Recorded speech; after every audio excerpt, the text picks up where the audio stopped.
నిత్యం ప్రజలకు అందుబాటులో ఉంటూ 19వ వార్డులో అనేక అభివృద్ధి కార్యక్రమాలు చేపట్టినట్లు 19వ వార్డు కాంగ్రెస్ కౌన్సిలర్ అభ్యర్థి కురిమిల్ల శ్రీనివాస్ అన్నారు. మున్సిపల్ ఎన్నికల్లో ప్రచారంలో భాగంగా 19వ వార్డులో కురిమిల్ల శ్రీనివాస్ ఎన్నికల ప్రచారం చేపట్టారు. మున్సిపల్ ఎన్నికల్లో తనని ఆదరించి గెలిపించాలని కోరారు. అనంతరం ఏర్పాటు చేసిన ప్రెస్ మీట్ లో వారు మాట్లాడారు. 19వ వార్డు ప్రజలు గతంలో తనని ఆశీర్వదించి గెలిపించాలని, ప్రజలిచ్చిన అవకాశాన్ని సద్వినియోగం చేసుకుని అనేక అభివృద్ధి కార్యక్రమాలు చేపట్టినట్లు తెలిపారు. ప్రజలు తనకి ఈ మున్సిపల్ ఎన్నికల్లో మద్దతిచ్చి గెలిపించాలని కోరారు. 19వ వార్డు ప్రజలకు 19వ వార్డు అక్క చెల్లెళ్లకు తెలియజేయమనగా నేను 2020 19వ వార్డు కౌన్సిలర్ అభ్యర్థిగా ఆ రోజు కురిమిల్ల రజితా శ్రీనివాస్ పోటీ చేయడం జరిగినది. సింహం గుర్తు మీద పోటీ చేస్తే నాకు ఈ వార్డు ప్రజలు మంచి మెజార్టీతో గెలిపించి నన్ను ఆదరించి అభిమానించి దీవించడం జరిగింది.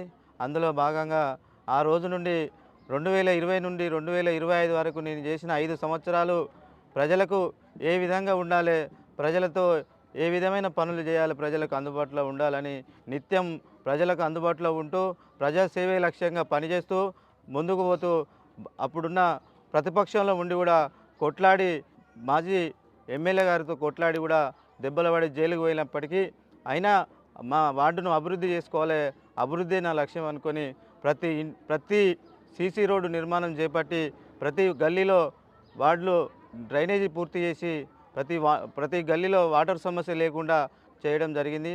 ప్రతి గల్లీకి ఏ విధమైన వాటర్ స్టోరేజ్ ఇస్తే నీళ్లు ఇంటింటికి చేరుతాయో గేటు వాళ్ళ ద్వారా, బైపాస్ల ద్వారా, మిషన్ భగీరథ ద్వారా వాటర్ అందించడం జరిగింది.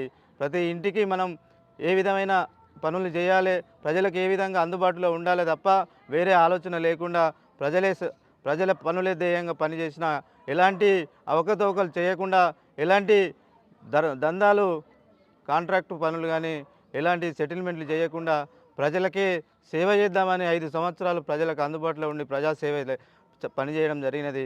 అందులో భాగంగానే ఈరోజు అప్పుడు నేను 2020 తర్వాత ఎట్లా ఉండే, ఈరోజు 2025 తర్వాత ఈ నా వార్డు 19వ వార్డు ఏ విధంగా ఉన్నదో ప్రజలు గమనించి వారు అర్థం చేసుకొని ఈసారి 2026 గండ్ర సత్తన్న గారి ఆదేశాల మేరకు వారి నాయకత్వంలో పనిచేసినప్పటికీ, వారి ఆదేశించినప్పటికీ 2026 కురిమిల్ల శ్రీనివాస్ అభ్యర్థిగా నీ ముందుకు వస్తున్న చేతి గుర్తుపై నన్ను ఆదరించి అభిమానించి మరొక 5 సంవత్సరాలు నేను ఏ విధమైన పనులు చేయాలి, ప్రజలకు ఎలాంటి పనులు చేస్తే నా అభివృద్ధి అవుతుంది, నా వార్డు డెవలప్ అవుతుందని ఒక లక్ష్యంతో ముందుకు పోతున్న, భారీ మెజార్టీతో నన్ను గెలిపిస్తే ప్రజలకు అందుబాటులో ఉండి మీలో ఒకటిగా, మీ కుటుంబ సభ్యునిగా ఉంటానని తెలియజేస్తా ఉన్నా.